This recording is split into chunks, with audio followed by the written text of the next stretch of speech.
All right, so now I'm at the point where I'm making that transition from the bow and the stern, and we need to go into a keel strip. I didn't want to do this, but as I was looking at my laminations through here and the forms and so forth, it just seems that it'll be a little bit more simplistic in terms of having something joined to a stationary piece, much like this area here in terms of the laminations. Just being able to get it to glue onto something, shape onto something, really seems to make sense and add strength. So I'm going to put this on. This is a white oak, very much similar to the gunnel here in terms of this edge.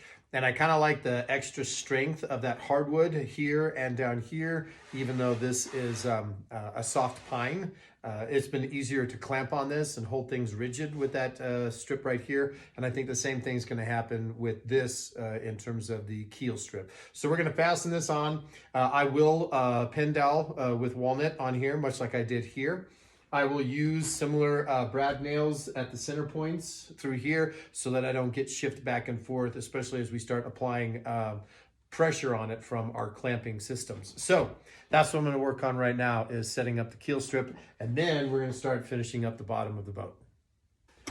One thing that I forgot to show you was this used to stick up quite far in terms of the laminations. So as I was working with this keel strip in order to see how it was going to blend in, I did sand this all the way down to the form. It is flat all the way out. Was looking at my angle for which I was wanting a desired curve. And then even my cross strips over here have been sanded down.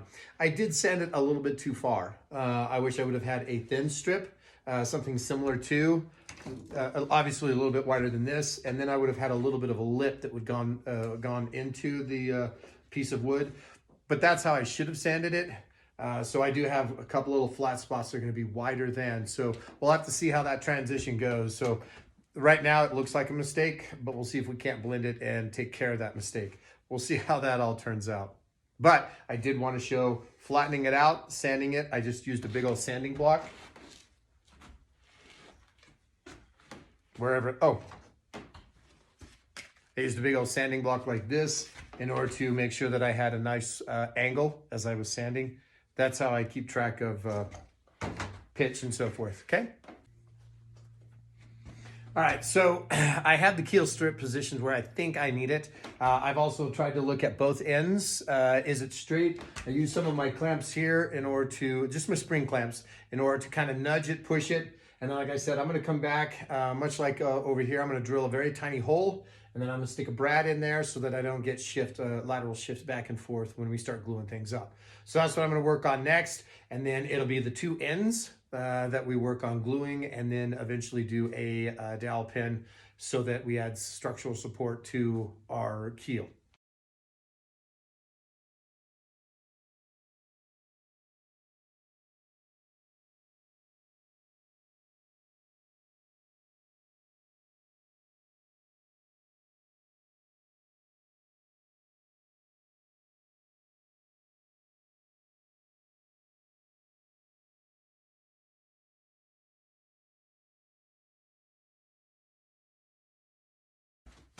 All right, so the keel strip's now on, has been glued. We're gonna come back later once it's dry, trim this, dowel pin it, and then we'll start continuing the wood strips all the way up to the keel. So we gotta let it dry. Let's go out, we got other work to do. So we'll be back in a few hours.